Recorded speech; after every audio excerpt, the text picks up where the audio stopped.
ಆತ್ಮೀಯ H16 ವೀಕ್ಷಕರೇ, ನಾನು ನಿಮ್ಮವ MI ಅಥವಾ ಮಲ್ಲಪ್ಪ ಜೋತವರ್. ಆತ್ಮೀಯರೇ, ಬೆಳಗಾವಿಯಲ್ಲೊಂದು ರಂಗ ಸಂಭ್ರಮ ಕಾರ್ಯಕ್ರಮ, ಅದು ವಿಶೇಷವಾಗಿ ನಾನು ನಮ್ಮವರೊಂದಿಗೆ ಫೌಂಡೇಶನ್, ಮಹಿಳಾ ಅಭಿವೃದ್ಧಿ ಮತ್ತು ಸೇವಾ ಸಂಸ್ಥೆ ಹಾಗೂ ಕನ್ನಡ ಭವನ ಆಶ್ರಯದಲ್ಲಿ ಜರುಗಿದಂಥದ್ದು.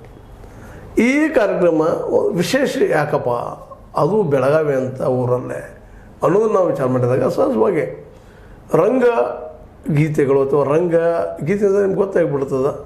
ವಿಶೇಷವಾಗಿ ಈ ರಂಗಗೀತೆಗಳು ಎಲ್ಲಿಯಪ್ಪ ಅಂತಂದ್ರೆ ವಿಶಿಷ್ಟ ಸಾಹಿತ್ಯ, ಶಿಷ್ಟ ಸಾಹಿತ್ಯ, ಇದರ ಬಗ್ಗೆ ಕ್ಲಾಸಿಕಲ್ ಅಂತ ಹೇಳ್ಕೊಬೋದಲ್ಲ, ಕ್ಲಾಸಿಕಲ್ಲೇ, ಅದರಲ್ಲಿ ಎರಡು ಮಾತಿಲ್ಲ. ಈ ಒಂದು ರಂಗಗೀತೆಗಳ ಬಗ್ಗೆ ರಂಗ ಸಂಭ್ರಮದಲ್ಲಿ ಭಾಳಷ್ಟು ಚರ್ಚೆಗಳು ನಡೆದವು, ಜೊತೆ ಕಾರ್ಯಕ್ರಮ ನಡೆದೋಗ್ಯದ.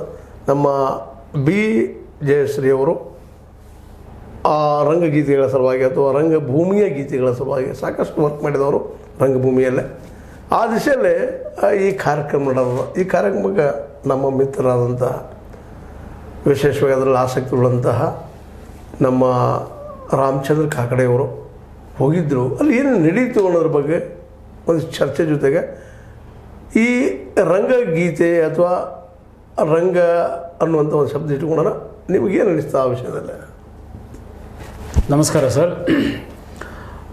ಮೊನ್ನೆ ನಡೆದಿರ್ತಕ್ಕಂಥ ನಾನು ನನ್ನವರು ಅಂತಕ್ಕಂಥ ಒಂದು ಫೌಂಡೇಶನ್ನಲ್ಲಿ ಸುಮಂಗಲ ಅರಳಿಕಟ್ಟಿಯವರು ಏರ್ಪಡಿಸಿರ್ತಕ್ಕಂಥ ಒಂದು ಅದ್ಭುತವಾಗಿರ್ತಕ್ಕಂಥ ಕಾರ್ಯಕ್ರಮ ಬೆಳಗಾವಿಯ ಕನ್ನಡ ಭವನದಲ್ಲಿ ಜರುಗಿತು.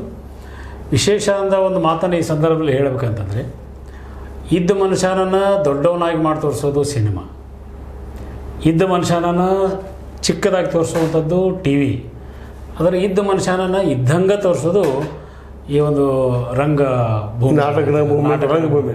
ಯಾಕಂತಂದರೆ ನೀವು ಸಿನಿಮಾಗಳಲ್ಲಿ ಸಾಕಷ್ಟು ಟೇಕ್ಗಳನ್ನು ತೊಗೋಬೋದು, ಗಿಮಿಕ್ಸ್ ಮಾಡ್ಬೋದು, ಆಮೇಲೆ ಬೇರೆ ಬೇರೆ ನಮ್ಮ ಇವರು ಉಪಯೋಗಿಸ್ಬೋದು, ಕಂಪ್ಯೂಟರ್ ಉಪಯೋಗಿಸ್ಬೋದು. ಆದರೆ ನಾಟಕ ರಂಗಗಳಲ್ಲಿ ಹಾಗಿಲ್ಲ. ಅಲ್ಲಿ ಏನು